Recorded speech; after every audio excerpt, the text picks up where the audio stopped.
What's up, everybody? The Transport here, and I'm back doing reviews for Gran Turismo once again. And all thanks, and the reason you can hear my voice is all thanks to this nifty snowball ice microphone that I bought earlier today. It's actually pretty nice, very good quality. The only problem is that it only records in one channel. You need the actual snowball, the fully fledged snowball microphone to get the two channel. But the mono channel is actually pretty good. It's pretty clear enough. But anyway. What we're looking at today is this rather lovely Nissan Concept 2020 Vision Gran Turismo. It's the next in our VGT series. The last one we did was the Volkswagen GTI Roadster Vision Gran Turismo, which I actually really liked. Alright, so without further ado, let's get started. So, engine stats.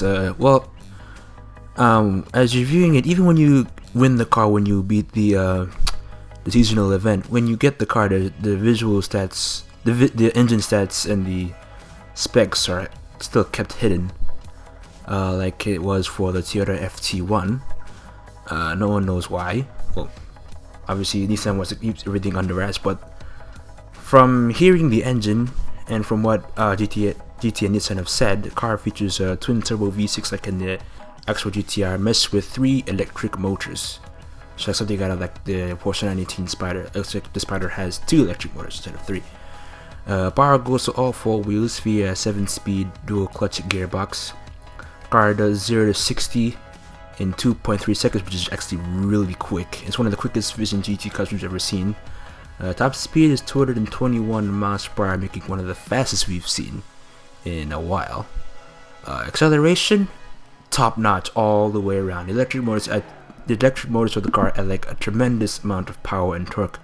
Let's keep the car going through all 7 years, and I'll show you more on that when we get the Aston Martin in for the Aston Martin DB100 in for the comparison vid.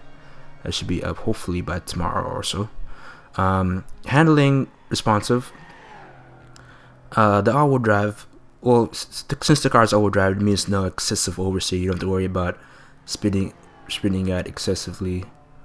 It does mean you can't really drift as much. Well, you can drift though, but the car still remains composed, and you can still save yourself even if you're going into a drift. It isn't as light as the Mitsubishi XR PHEV Evolution Vision GT when cornering. It develops understeer due to its all-wheel drive and weight with the electric motors. It's actually, I wouldn't say it's really heavy, but it's kind of like a mid-race, like the GTR. Well, exactly like the GTR when it comes to cornering. It's just really, the wheels just keep moving and keep moving all the way around. It's just, it displays an immense amount of grip and traction. But when trying to corner at like full speed, you might have to brake a little more just to catch the corner. But for the most part, this car is actually handles really well. It's very direct and tight. Even with the sports soft tires on, when you first get the car, it's one of the only Vision GT cars we've seen so far, other than the Mercedes AMG Vision GT Coupe, that comes with sports soft tires when you first win it or buy it. But other than that, the car handles actually pretty well. At first, the design, when you look at the car, at first it was like, nope. This is not the GTR of the future. I'm sorry, we don't want this.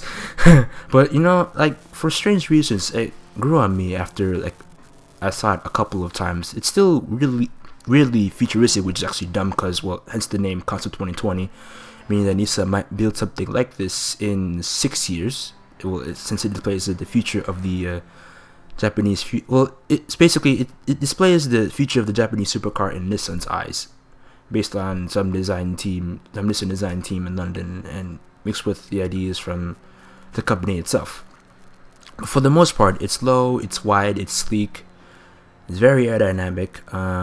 For those eagle-eyed ones, for eagle-eyed viewers and those who have driven and seen the car before, the Concept 2020 looks more like a futuristic mess between the GT of today and the Nissan RT90 GT1 of yesteryear. That one of Japan's RT90 GT1 I consider one of well, Nissan's actually first supercar, and one of Japan's first supercars, which mid-engine supercar to be exact. Well, not really the first, but in terms of like supercar status, with this twin turbo V8 and over 500 horsepower, I consider it like a genuine Japanese like fully fledged supercar.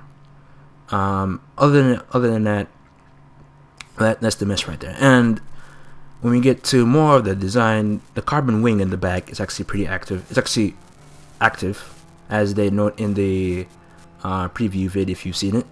The carbon fiber wing descends when passing speeds of 170 miles per hour, and it also acts as an airbag, just in case its ventilated brakes aren't enough. I mean, it gets good braking. When, oh yeah, it brakes well. I'm rambling about when I'm reading my notes.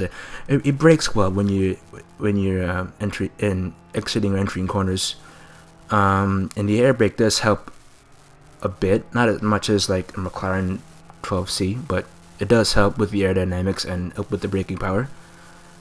And yeah, for more on the design, as for best color, well, to be plain, I bought 3. Like, usually when Vision GT cars come out, I buy at least more than one, except for the Mercedes AMG. Yeah, both Mercedes AMG cars, the standard and the racing series, I haven't bought more than one. I just kept the one there. But for the VW and the Aston Martin and this one, the Nissan, I bought 2. But for the Nissan and the VW, I bought 3 because, well, obviously I'm obsessive and I have lots of cash rolling around from doing these seasonal events. But on the color, at first I thought, well, the black pearl paint was kind of gorgeous because it had some resemblance to the midnight pearl coat seen on the GTRs of old, like the R33 and the R34. But then I saw the carbon and I thought that's just a Japanese Batmobile. It's just sleek and refined. And you know how Batmobiles are like low and wide and they're just sleek, long rocket cars that built to get to the scene of a crime or an action for our legendary Cape Crusader. That's pretty much what the carbon finish does for the Nissan. Like, if you like, for example, I raced with that car in that color at night at Special Stage Route 5, and it's just complete it's Batmobile worthy. It's just, well, you can't see it. It's just like a stealth machine. It's just going in and out of corners. It's just you can't really see it in the dark. So, in my opinion, the carbon finish is the best color for this car. So, I'm running really long here, 8 minutes in. So, in conclusion, the car features a nearly similar setup as the 919, as I mentioned earlier.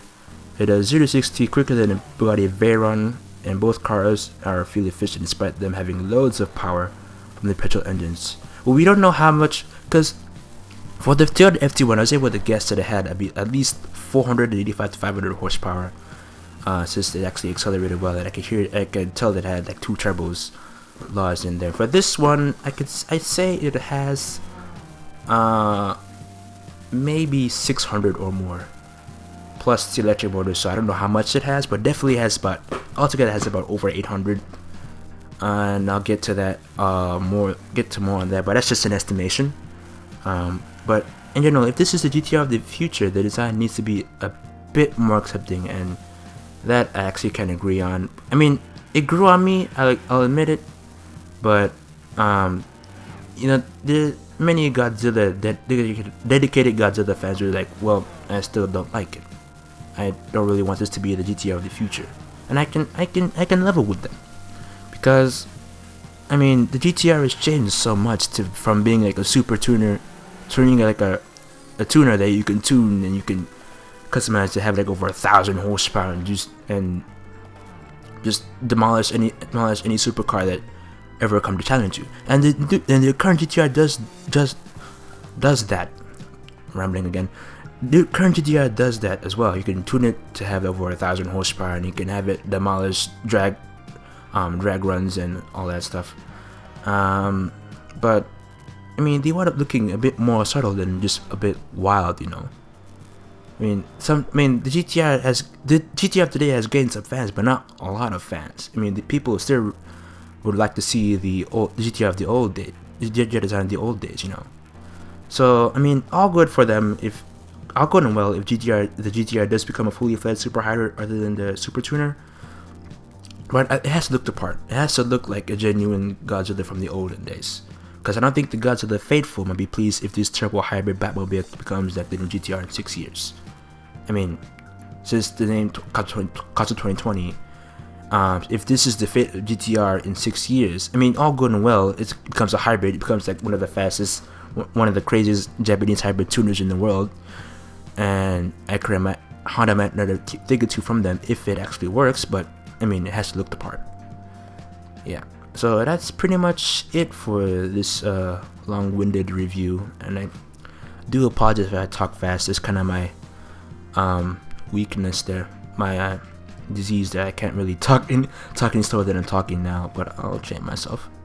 But until then, rate, comment, and subscribe, and I'll also see you next time where we'll be reviewing the Aston Martin DP100. That's an interesting car as well.